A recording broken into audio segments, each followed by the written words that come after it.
It's recording. Yeah. Good morning and good afternoon. What time is it over in 4 p.m. 4 p.m. Bree in near the Hudson River, not New York exactly. Yep, we're right up in Beacon, Yeah. right up an hour and a half outside of the city. Yeah, cool. And so it is the Bee Formless Flow Driven CEO podcast today, and today I have Bryanna Mehling with me, but I'm already calling you Bree and B. I hope that's Yes, okay. perfect. I love it. Bree and B, I love it. Yeah, the bees.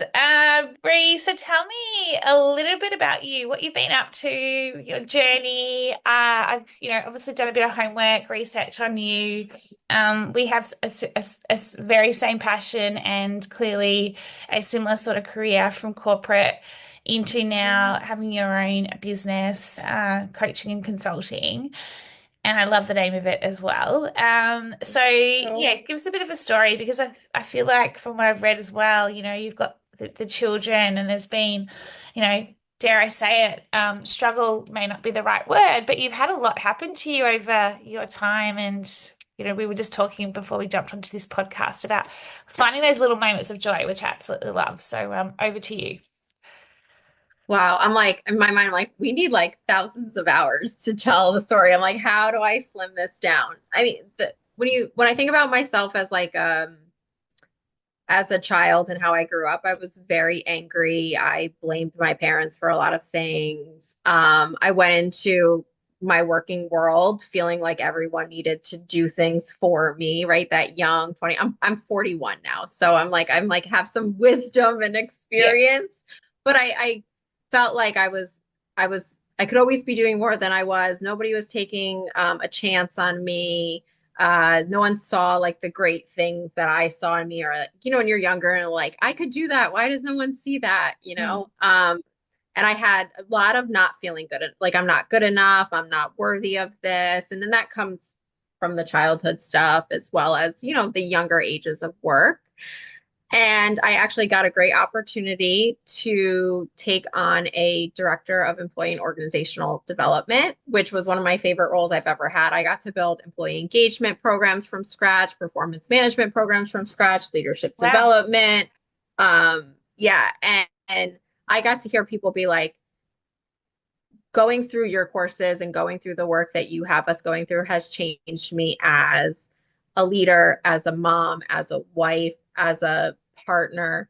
And that just is like the best feeling you can have when, especially in corporate, when you're Mm. putting together these programs that are changing the way people view themselves, they view their employees, and they view others around them. Like our goal, I feel like, is like, I'm not just trying to help you be your best version of yourself at work. I want that to be the best version of you at home as well. Mm. To me, work and life is integrated. And so, 100%.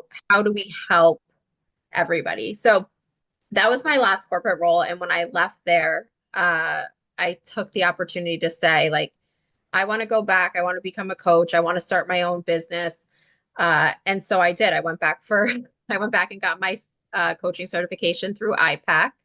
It was one of the best programs I've ever been through. It personally, like it taught me to really connect with my anger, connect with my feeling of not feeling worthy enough, have conversations with the people that I needed to have conversations with in my life to like set boundaries and talk about what I really am looking for from them, whether it's my mom, my dad, my husband, my siblings, things like that. So I've seen my own relationships grow Mm. through me going through the coaching process, learning how to be a coach, and now living and breathing my coaching life.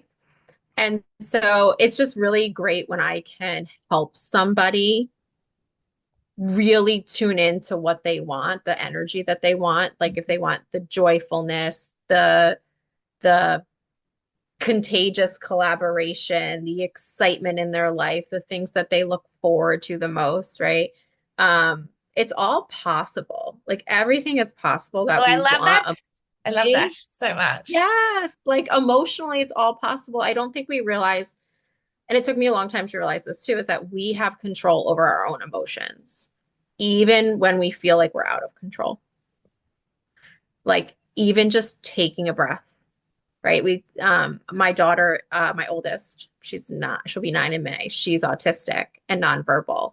And so I've spent a lot of my last 9 years learning how to co-regulate, to breathe, like not let her frustration or her anger Oh, bring me into that space as well. So learning how to bring myself down so I could be there for her has really helped me in a lot of my other relationships as well. So, amazing are you, um, and how amazing is your daughter? Like that's just in itself, like the journey you've been on. And sorry to pause you just there, but right. so I truly believe that sometimes in life, we have these, defining moments, but we're almost prepared for them before they happen. In terms of the journey, and I'm not suggesting that the fact that the coaching and everything along the way, like it's kind of, well, it's almost like whether you're prepared or not, it's like you learn so much about yourself as well that Okay. you're then able to cope or Mhm. handle adversity a bit better, in some ways. Like it's just interesting, Mhm.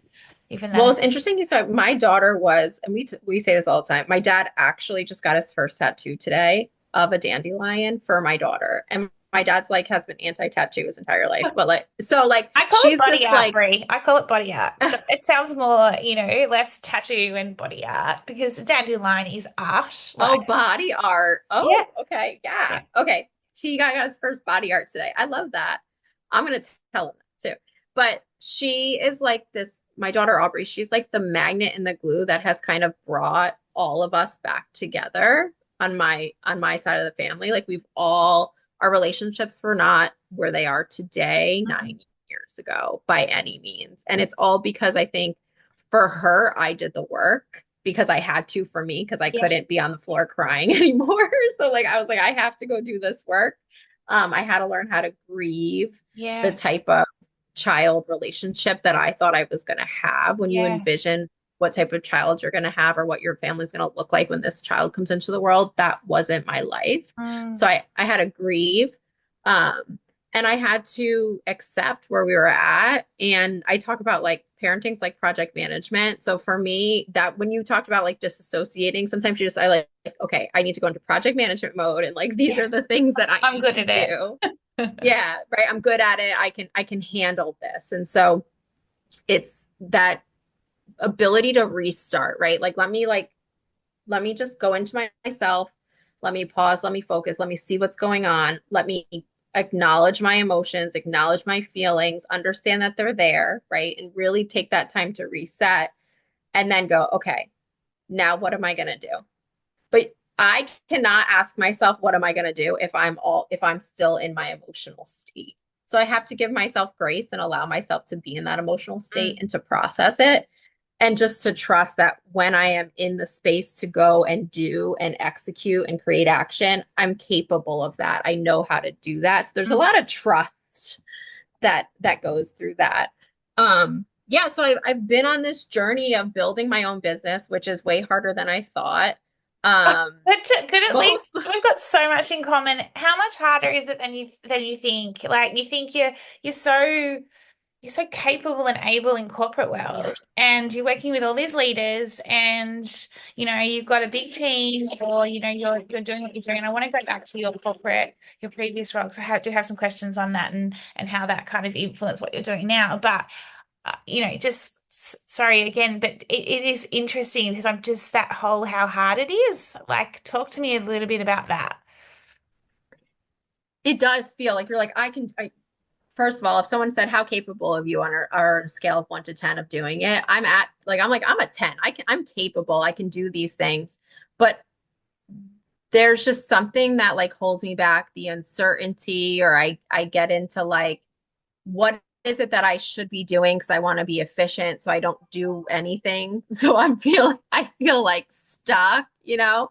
Um, there's questions of like, why me? Why am I worthy of someone giving me their time and energy to help shape shift their world? And I Mm, can answer those questions, but there's that belief. So I'm still like working through those belief systems. I was like, when I first started to build the business and go to coaching school, this is a big part of the story too, which is I was like, all right, I'm going, I'm going, I'm going. And then I got pregnant.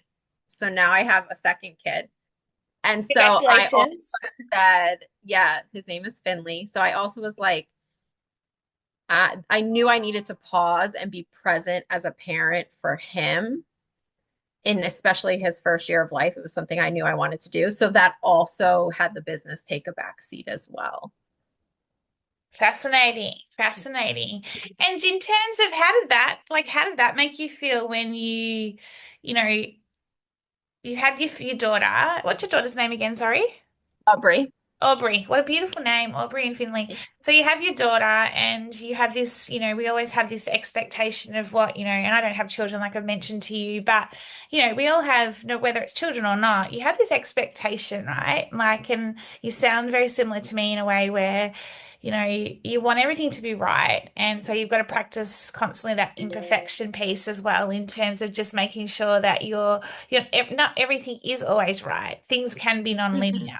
And so you mentioned that you had to, I guess, readjust completely your whole world with Aubrey, and obviously what eventuated with Aubrey.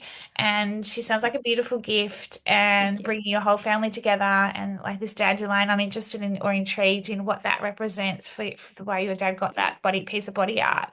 But then, so you kind of almost like you've had to accept, right? And you got on with it, and she's beautiful. She's an absolute gift. And then you're getting into your business, your coaching business, and then all of a sudden you find out you're pregnant again. Yeah. And I can see the smile on your face when I mention that. And so then this joy comes along, and it's like, oh, how is this going to be different? What's this going to look Yeah. like? And so it's probably stopped you in your tracks in a way because you're probably going, okay, I've got to really think about this now. And then what do I do, and how do I prioritize that? Mhm.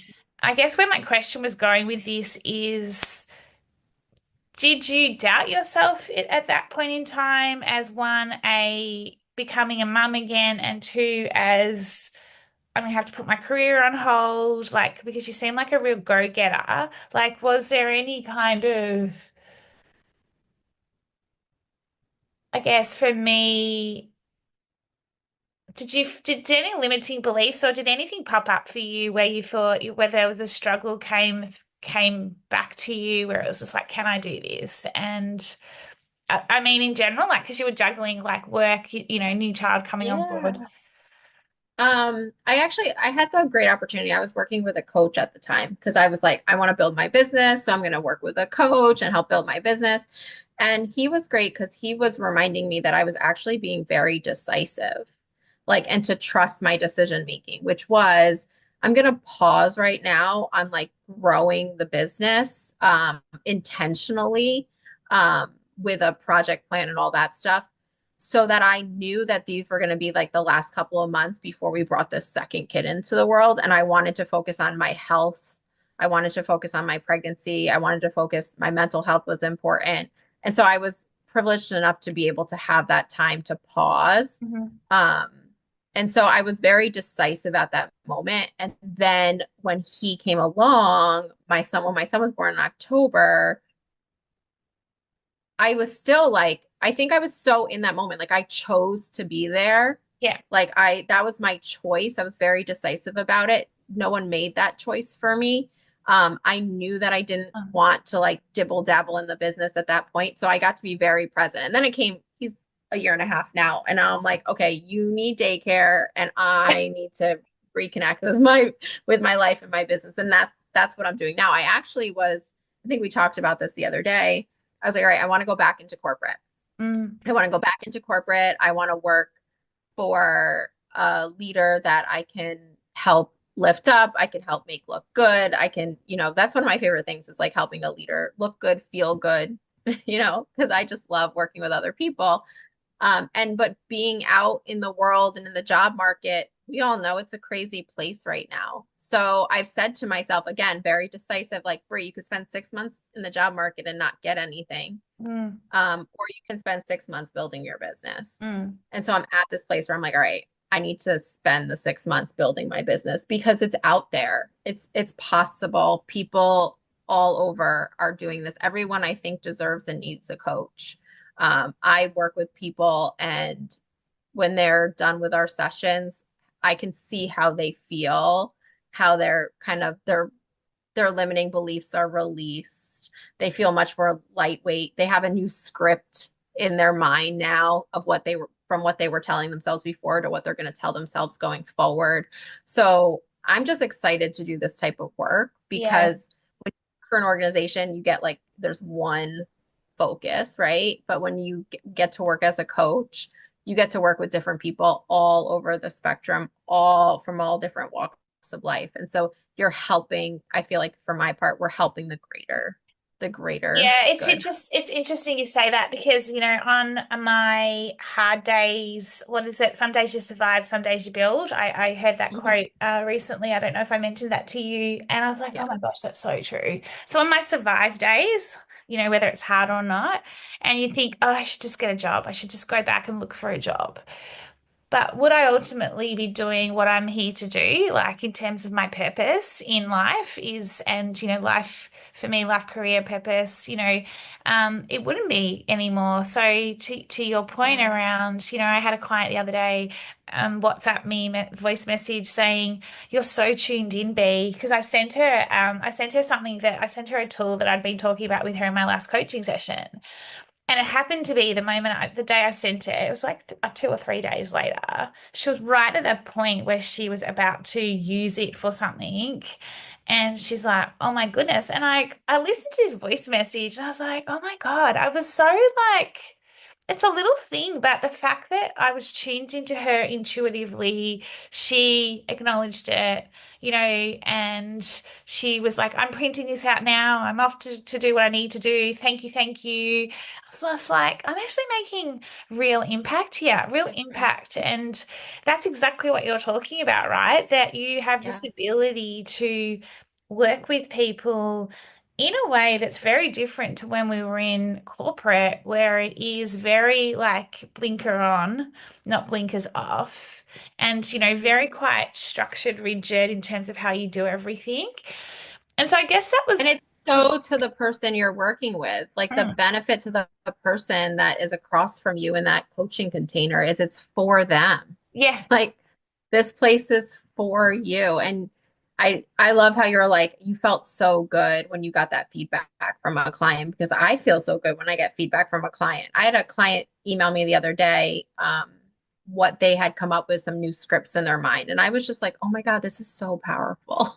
yeah, it is. Like Just reading it. well, you're making Yeah. a difference. You're changing, you're transforming, Yeah. I wrote down you're shaping and shifting, right? You're shaping and shifting people, which is what this is all about, to be a better version of themselves. When you're a better version of yourself, you step out into the world, you step out into your job, um, and you're a better operator. You're a better person with your family, everything. It's Yeah. holistic for me. So talk to me just quickly, because I want to get into this energy leadership index, because you've talked a little bit Yeah. about energy, but the last role you were in sounded fascinating in terms of it wasn't a traditional HR role, and it was around, what was the title again that you called? What was the role? So I was the director of employee and organizational development. And so it really focuses on I had the great opportunity of building this role from scratch, which I Yeah. absolutely loved. And we did an employee engagement survey to gain all of the feedback from the employees. And we had some amazing conversations around that. And then we built leadership development training. And then we built performance management and we did like culture training and employee engagement. And we did DISC as well. I wasn't certified in ELI back then, but we did just training as well. So helping others communicate with each other, or even just honestly, self-awareness is like one of the biggest gifts you Mm, can give yourself is mm, understanding who you are and how to articulate it. And I think that's what these types of assessments do mm. is they help you articulate to yourself and to others. Especially for me, it gives me language. And I'm like, oh, that makes so much sense about what's been going on in my mind or going on in my emotions. And like, okay, now I can share that with somebody because before I didn't really understand how to articulate it. Yeah. So And I so think assessments are good for that. Yeah, so has that influenced a lot of what you're doing in your business now from in your coaching practice? Like, have you taken a lot of Yeah. what you set up in the last role you were in from a corporate perspective? And what have you noticed is the biggest difference? Because, back to this kind of blinkered on, like, did you feel that at times, I don't think you would ever be transactional, but did you feel like at times you had blocks in the role you were in doing that, or was it all kind of and what you're doing differently now with regards I to think one of the things that I will say that I learned, I'm a huge proponent of training. I love myself. I love facilitating. Mhm. So I'm a huge proponent of training, but especially in organizations, we always talk about we need this training or we need this information. What I learned through that role is that the one-on-one time is missing. Like you would leave, you would go and do a workshop and you would give all these tools and resources, and then somebody would come to HR with a problem and you'd be like, okay, did you have a conversation based on this structure? Did you have, did you use this tool? And they're like, I don't even remember getting that tool. So I was understanding like, okay, people really need one-on-one support, one-on-one coaching in organizations too, so that they can remember the tools and resources that we have. So I really learned from that role is like, how do we take it out of the classroom? Like the classroom is so important, that learning environment, but then how do we help them implement it and support them through that as they're learning and developing? Because the classroom's only one step. And so for my role today as a coach, like especially if I'm working with somebody in a business, it's what's the mission, vision, values of the business? How are we aligning to that? But if you take the business out of it, what's your personal mission? What's your personal Yeah. values? How are you aligning to what your values are, what your vision for your life is? I think that's organization or person. What is your vision? What are your values? And how are we aligning to that? So coaching kind of ties it all together. It gave me that language, that coach language, I'll say that, you know, we were always using, but that one, even in the corporate setting, you don't get enough opportunities to have one-on-one conversations with people that are not your direct reports. Mm. So I just love being able to connect with people one-on-one and really just have a space to listen and to hear what they're saying. And sometimes just repeating back to somebody what they said, they're like, oh my God, but they have that aha moment. Yeah, hold the mirror up. Um, Yeah. hold the mirror up. So it definitely has prepared me for this. I always, when I work with clients from a consulting standpoint, I also look like if I am your employer, if I'm your client, how does this feel to me? So even in my younger years, I knew when I was engaged in something and when I wasn't engaged in something. And so I always wanted to advocate for myself to be more engaged in the work. But when you're lower on the pole, it's hard to have your voice heard. So I've always been an advocate for the employee voice, even when I was that employee. So this has just given me an opportunity to help others to advocate for themselves, whether it's at work, at home, with a partner, with their children. Like, how do we show up for ourselves first so that we can be true to what we need and who we are so that we can serve others? But that's also where you get to see the endless possibilities, right? When you're your best version of yourself, you can. Question for you, do you think that leaders need more one-on-one coaching? Like, what's your observation on that in terms of do the leaders kind of go, oh no, I don't, I'm all good, focus on my team, like back to the classroom piece versus the Yeah. 101? Like, what's your Yeah. view on that? And what are you seeing even in your own coaching practice now? Yeah, I find that when people have been successful for a long time in their life and they've kind of climbed corporate ladders or any type, they've been successful at their marriage, they've been successful raising their kids. It's hard for people to say, I'm not my best version of myself right now and I need help. And I wish more people would say that out loud. Like I wish we would get more vulnerable to make it not be weird to hear someone say that, right? Um, because I think when we get to these leadership positions, executive level positions, we don't we think asking for help is not a good thing. And I think it's the most beautiful thing you can do. Yeah, I did. I didn't ask for help in that regard when my world was crumbling on the inside, but I had the mask on the outside that everything was all under control. Yeah. And then all of a sudden it Yeah. just, the world fell apart around me externally. And then that's when I was like, okay, I'm now really in no man's land. Well, I think what's crazy what you say about like I was fine, I was holding it together, I had my mask on and I wasn't there, so I don't know, but I'm making the assumption because when I'm holding it together and I have my mask on and I think everything's fine, the people around me have already noticed that I'm falling apart. Like it's already affecting my team, my kids. I typically will recognize it when my children are losing their shenanigans and I'm like, what is going on? And I'm like, oh, I've been crazy for the last 3 days. Like we talked about this last time, like energy attracts like energy. So I've really had to be able to recognize, wow, everyone around me is on edge. Everybody's around me not feeling healthy. And I have to look at myself because if I don't change my energy with my team, with my kids, with my husband, with my mom, like at work, it's all connected. So it all goes back to like, we have to start looking inward. We have to start saying, I'm not feeling okay right now. My heart is pumping out of my chest, or I'm feeling like I'm tight and squeezed right now. I feel like I can't breathe. Like we all have these moments that they're human moments. So I just want more people to say, hey, I need a break. Hey, I need help.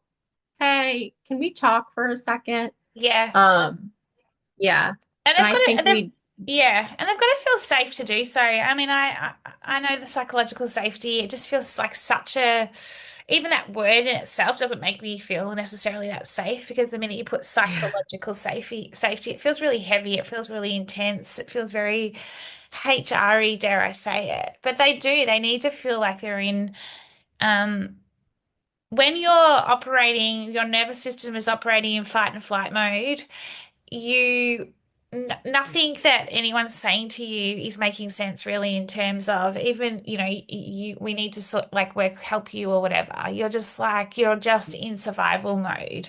And so there's got to hmm, be a language or a way when leaders in particular are under such stress, like from work, they've got everything going on with their family, whatever as well, that they are able to then put their hand up and go, I'm not coping at this point in time, but not as a sign of weakness, because I don't believe in weakness no, either, but it's more just I'm not coping, and it's okay to have those days or those seasons or those moments in time when you're not coping, because that was when I took my really big step forward. I went to my doctor after the burnout and I just said to him, I feel physically better, but I'm not mentally coping. I'm really not mentally coping. I am so stressed. And it was because I was just so triggered. And so he said, okay, well, it's time you went and spoke to a psychologist about getting those strategies and tactics, like those mental models in place to help you take the steps forward. And yeah. I actually just had this conversation the other day with somebody. I was saying like I'm at a place in my life where I know when I'm feeling depressed or I know when I'm feeling anxious and I like down at the bottom, like when you're like really down. And I can oh, say to my husband, like, I need help right now. Like I need to go find a new therapist or I need to find something or I need to call my coach, like, but I need help. And I know that that I've worked on being able to say that. Um, and I want everybody to be able to say that. Like I want everybody to be able to do the work to feel comfortable enough to say, my body isn't feeling right. My mind isn't feeling right. Right. I'm not in alignment with my values and I can't, right. And I can't, and none of my tools are working or I can't reach my tools yet. Like, how do I get help? So I'm like a big proponent on um getting whatever help it is that you need. And I think that the coach is just like a great way for leaders to be able to, especially leadership, right? Again, even at that executive level, there's not a lot of people you can turn to. And so when you can turn to someone to say, hey, can we walk through this? Something happened today, wasn't the best day. How can I strategize? I love coaching because it's definitely action forward, right? We always walk out with 100%. like, Yeah, it's so how action are we forward. moving Yeah, forward? yeah. Yeah. It's Because like totally, honestly, totally.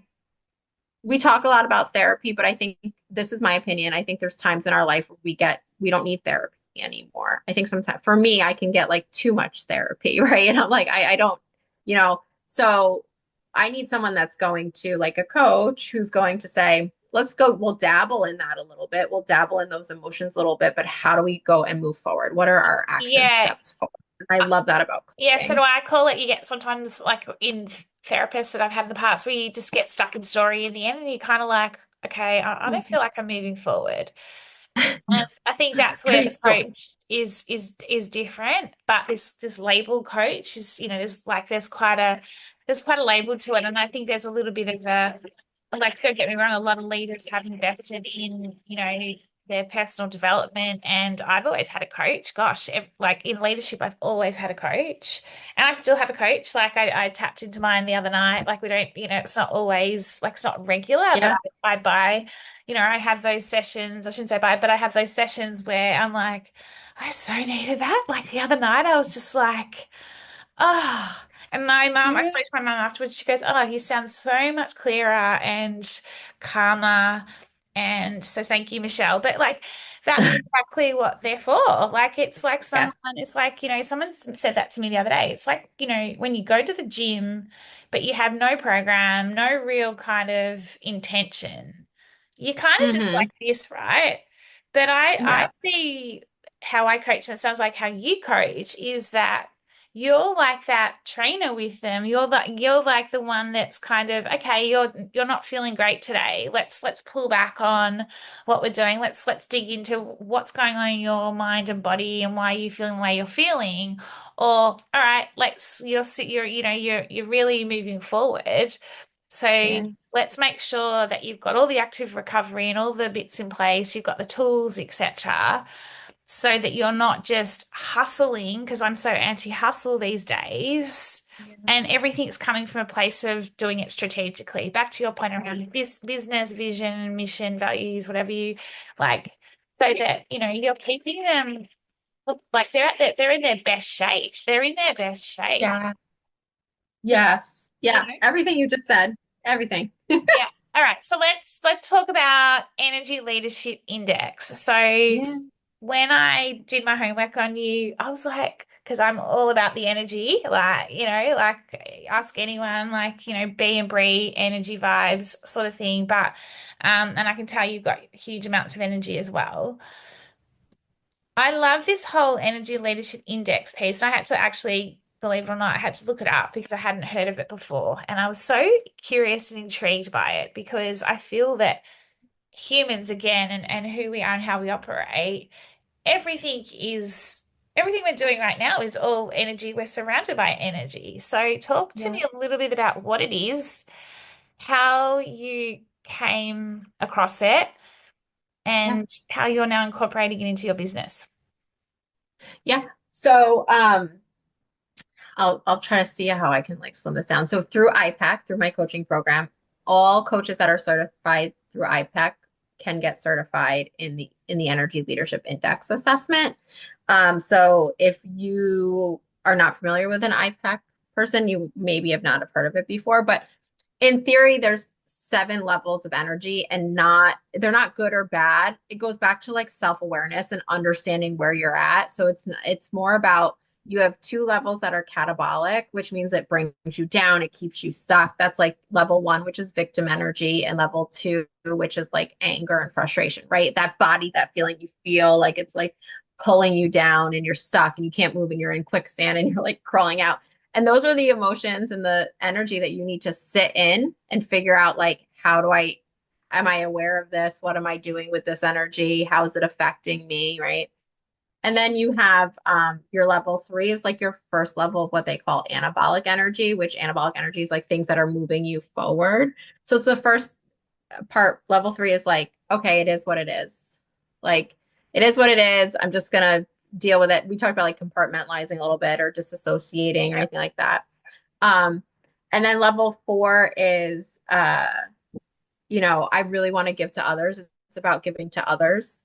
as well, serving others. Level 5 is this collaboration piece, like I hope we win together and all this stuff. And then level 6 is this joyful place that you're at.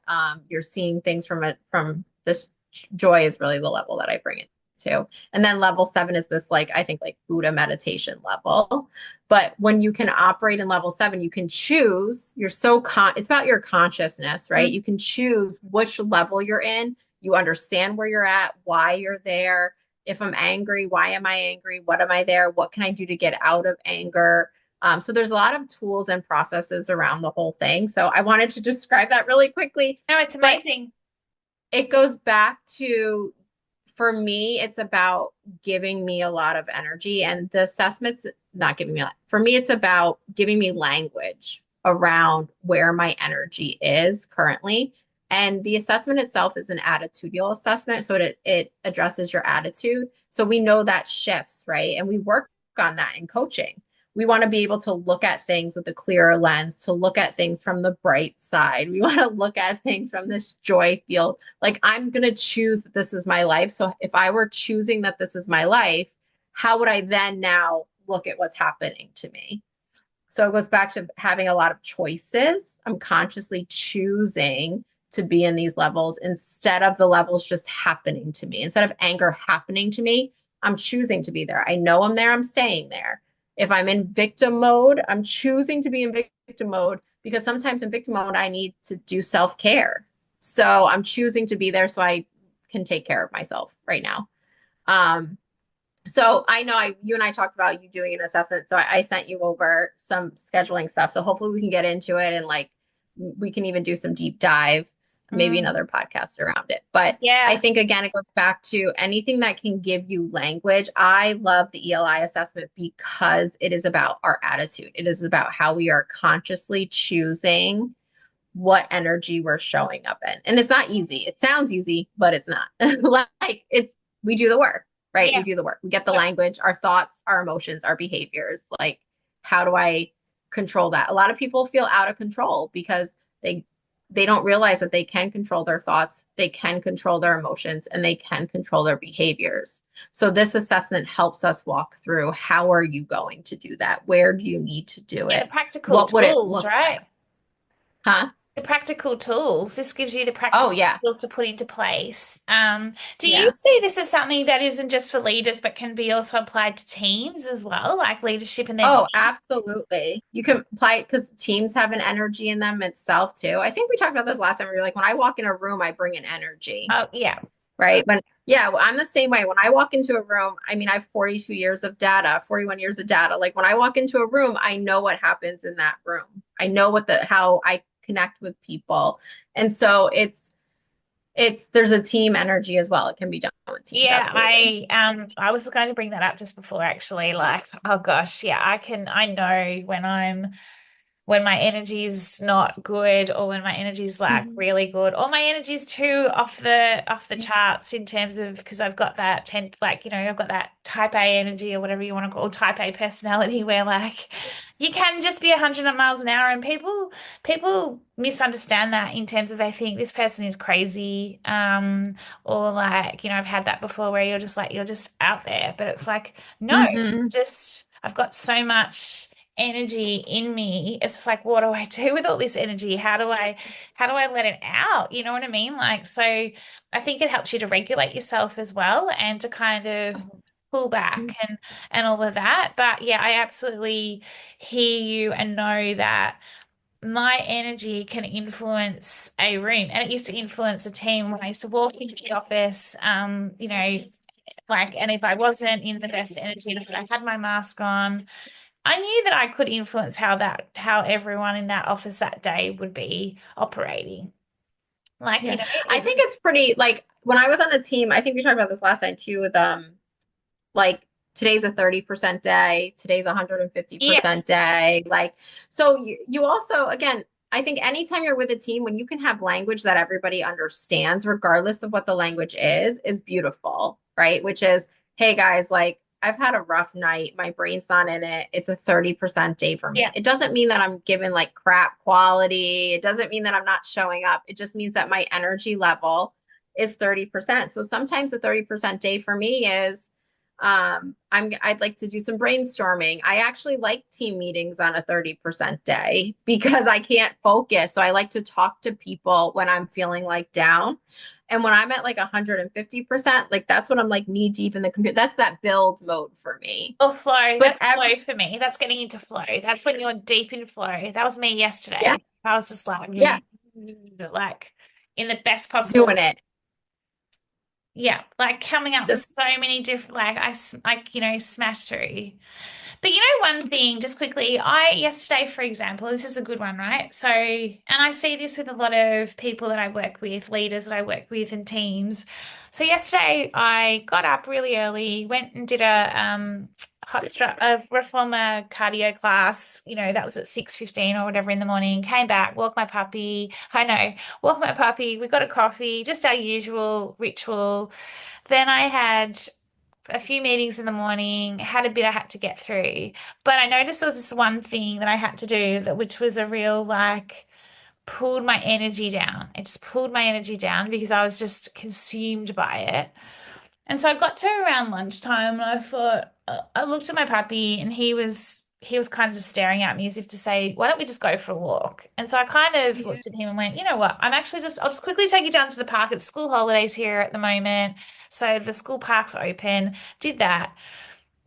And I was seriously in that, not victim energy that you call it, like, but I was just in this, like, what's the point of today sort of thing. Like, I just Mm. was in this, like, Hmm. I was below 30% energy at that point. Hmm. And I was just like, all right, well, maybe I'll just write today off and start again tomorrow. Like, everything's too hard, nothing's happening.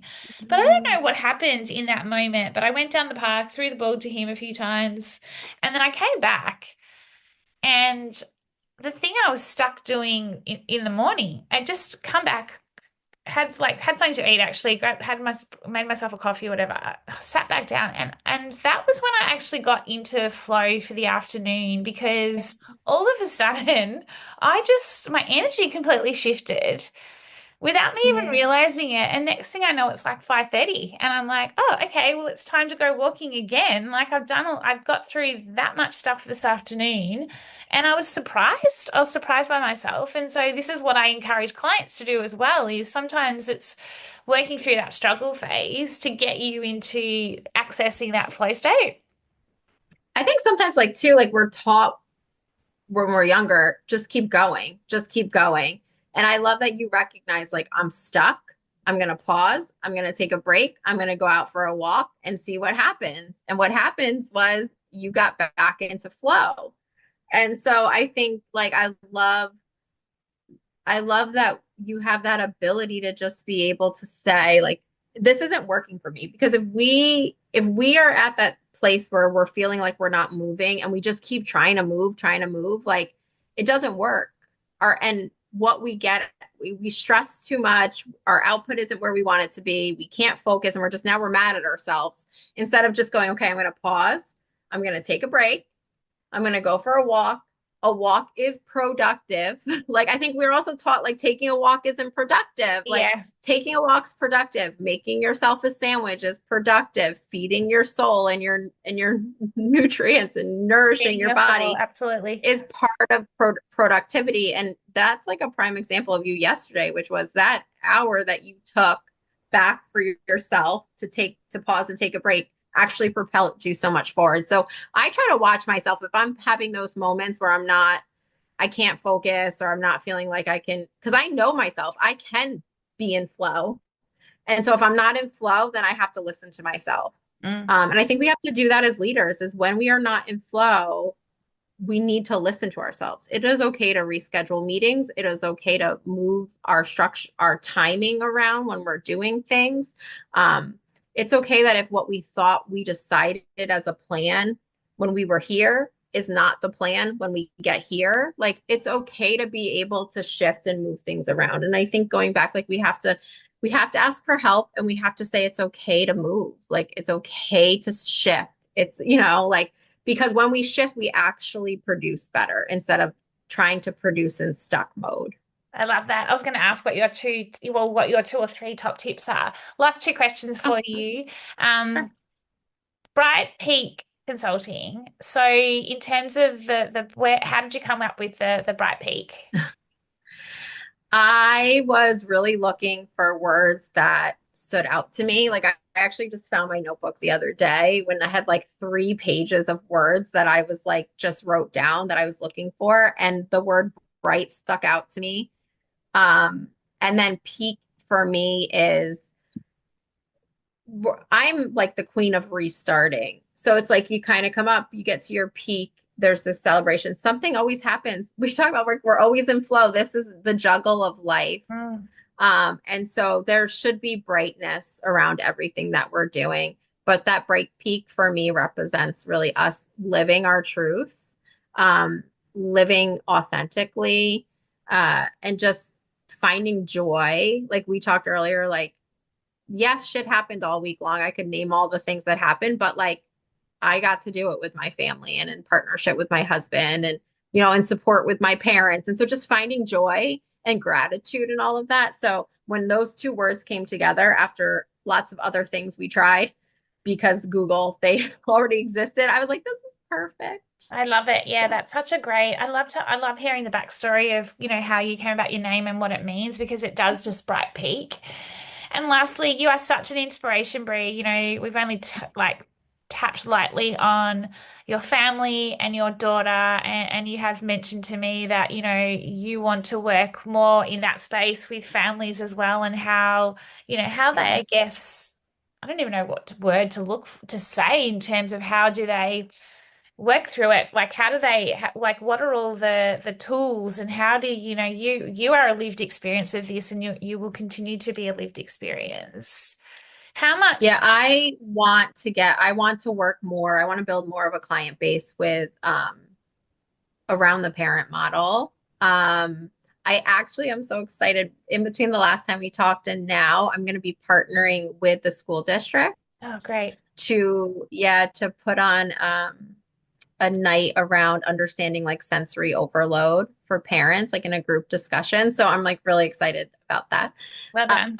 But I want to work with parents. I'd love to help parents with kids that have neurodiverse needs, because from my experience, it's not what we expected when we got pregnant and brought this child into the world. I also have what I would think is a neurotypical son. And so it's interesting seeing the two, but he's also going to have his own needs as well. Like things are going to come up that he needs as well. But for me, there was a huge grieving process. I really, really had to grieve what I thought my life was going to be like, and what I thought parenting was going to be like. And so I really would love to work more with the parent population, the new parent population, because I don't think we prepare enough for there's postpartum depression is a thing for a reason. Postpartum anxiety Mm. is there for a reason because it's not easy and we don't talk about it enough, and we don't call our friends and be like, this is hard as ever. This is so hard. And Mm. so I just want to be a place where people can feel seen and heard and safe. Um, Especially women that are going back into the workforce after having a child too. That's a big shift as well. So those are just all my hopes and dreams. I love it, and all the possibilities, right? They're all possibilities, and I have no doubt you're going to do it all and to make a Thank huge you. impact and change in the world. Thank you so much, Brie. You are such an inspiration. And I mean, I'll share in my notes, but where is the best place to find out more about you? Yeah, so anyone can go to www.brightpeakconsulting.com. So that's my website, that I actually developed before I had my second kid. So I'm like, you develop a website. I'm like, I want to get back to it eventually. But it definitely, if you read the About Me story, there's some good insight into who I am and I read what it. I've been through. Yeah. So I love the language. If like anyone like connects with the language, I'd love to connect with them. They can like book a discovery call with me or something like that. So I Amazing. love connecting and talking. So that's how people can reach me. Bright Peak Consulting. Thank you, Brie. Have a wonderful Thanks, afternoon. Dee. You too. Bye. Bye.